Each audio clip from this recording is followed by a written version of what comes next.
Hello students, good morning all of you. तो आज हम लोग देखने वाले हैं एडमिशन का चैप्टर नंबर क्वेश्चन नंबर 17। तो चलिए मैं स्टार्ट करता हूँ क्वेश्चन नंबर 17। स्टूडेंट बहुत ही इजी सम है, तो सिर्फ एक ट्रांजेक्शन को छोड़ के। ट्रांजेक्शन जो है इसके अंदर अभी तक हमको पता है कैपिटल दी होती थी, पहले से आपको कैपिटल दी होती थी कि भाई इस पार्टनर की कैपिटल इतनी है, यानी ये जो नया पार्टनर आएगा वो इतनी कैपिटल लेकर आएगा। पर इस सम के अंदर ऐसा है कि जो नया वाला पार्टनर है ना, उसकी कैपिटल ही आपको देनी है कि वो कितने कैपिटल आ रहा है, बस यही सम के अंदर थोड़ा सा इश्यू है। तो चलिए स्टार्ट करते हैं, बहुत ईजी सम है। तो बाकी मैंने बना दिया, पहला स्टेप मेरा हो गया, नेसेसरी अकाउंट बन गए। दूसरा स्टेप क्या था मेरा, कैपिटल और कैश बैंक बैलेंस लिख दूंगा मैं। मेरी कैपिटल कितनी दिख रही है अंकिता और ईशा की, 64,000 एंड 32,000 लिखी हुई है मैंने क्रेडिट में, और कैश एंड बैंक लिखा हुआ है मैंने डेबिट में 26,400। चलिए चलता हूँ फिर। थर्ड वन, कौन सी रिजर्व दी है हमको, जनरल रिजर्व दी हुई है क्रेडिट में। जनरल रिजर्व 16,800 2:1 में मैंने डिस्ट्रीब्यूट करा हुआ है।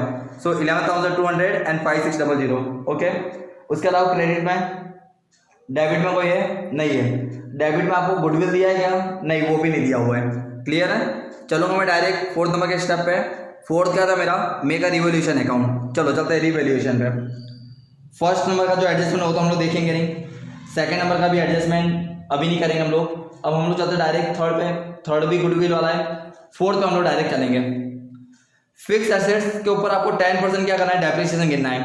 अब आपको इस सम के अंदर फिक्स एसेट्स खाली दो ही दिखाई देंगी, एक तो आपको मशीन दिखाई दे रहा है और दूसरा आपको क्या दिखाई दे रहा है, फर्नीचर। तो मशीन के ऊपर 64,000 का आपने 10% करोगे तो कितना आ जाएगा, 6400। और डेप्रिसिएशन यानी आपका एक्सपेंस ही होगा, इसलिए रिवोल्यूशन कहाँ आएगा, डेबिट में। और फर्नीचर 40,000 का, उसका भी आपने 10% करा तो कितना आ जाएगा, 4,000 आ जाएगा। उसके ऊपर भी आपने डेप्रिसिएशन लिखा हुआ है डेबिट साइड में। क्लियर है आपको ये भी। चलिए इसी तरह आप लोग एसेट्स में तो माइनस करने की जगह मैंने डायरेक्ट अमाउंट लिखी हुई है, पर आप लोग पूरा लिखेंगे 64,000 माइनस 6400 बाहर, बाकी मैंने यहाँ पे डायरेक्ट मेंशन किया हुआ है। ओके, चलते फिर हम लोग आगे। Fifth one, all debtors are good. बहुत ही अच्छा ट्रांजेक्शन है ये भी। ऑल डेटर्स आर गुड यानी आपको पहले से बैड डेट रिजर्व 3200 दिया हुआ है, यानी इसका मतलब ऐसा है कि जो पैसा आपका पहले डूब रहा था अब वो पैसा आपको वापस मिल जाने वाला है। सो मेरा क्या होगा, प्रॉफिट होगा। इसलिए मैंने क्या लिखा हुआ है, by bad debt reserve recovered, revolution के क्रेडिट में लिखा हुआ है। और डेटर्स के ऊपर डायरेक्ट क्या आ जाएगा, 40,000 अमाउंट डायरेक्ट बाहर आ जाएगी, यानी जो पहले पैसा मेरा डूब रहा था वो डूबेगा नहीं, मुझे 40 के 40,000 रुपया पूरा वापस मिल जाएगा। ओके, चलता हूँ फिर आगे बढ़ता हूँ। 2400 का आपका जो इंश्योरेंस है वो आपने पहले से पे करा हुआ है नेक्स्ट ईयर का, तो ये क्या हो गया, प्रीपेड। तो इसमें 12,000 को कोई लेना देना नहीं है, हम लोग डायरेक्ट क्रेडिट साइड में लिख देंगे प्रीपेड इंश्योरेंस 2400, और दूसरी अमाउंट आ जाएगी मेरी बैलेंस शीट के एसेट साइड में प्रीपेड इंश्योरेंस 2400। क्लियर हो गया आपको ये भी, पक्का। चलता हूँ फिर मैं आगे। चलिए हो गया यहाँ तक क्लियर।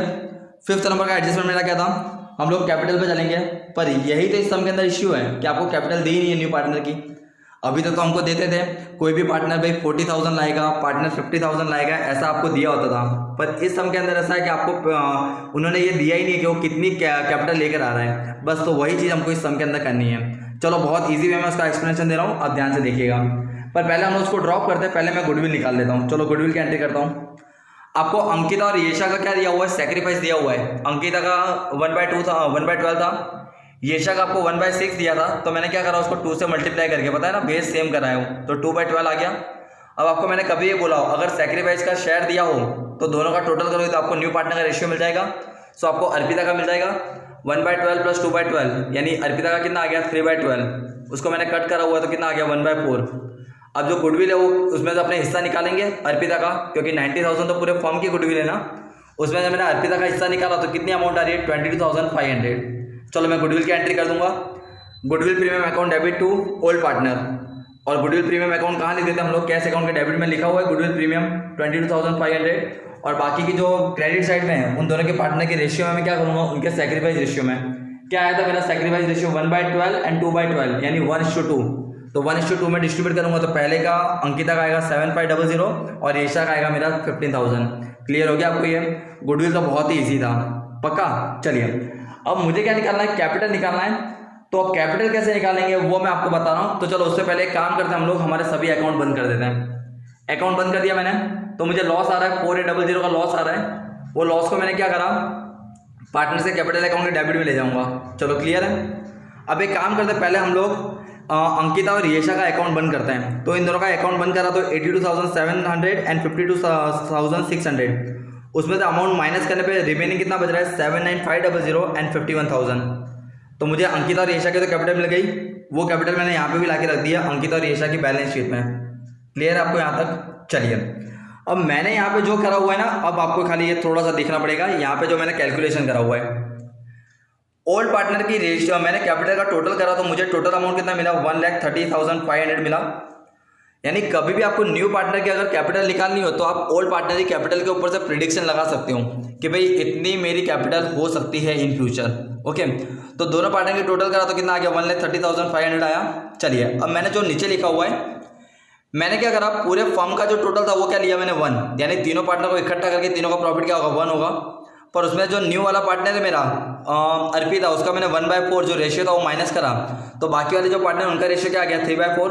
तो मैंने नीचे देखो बहुत अच्छे वे में लिखा हुआ है, अगर 3/4 रेशियो पे मेरी कैपिटल 1,30,500 होती है तो 1/4 रेशियो पे कितनी होगी, तो 4 जो बेस है उसको मैंने कट कर दिया तो 3 कहाँ आ जाएगा डिवाइड में।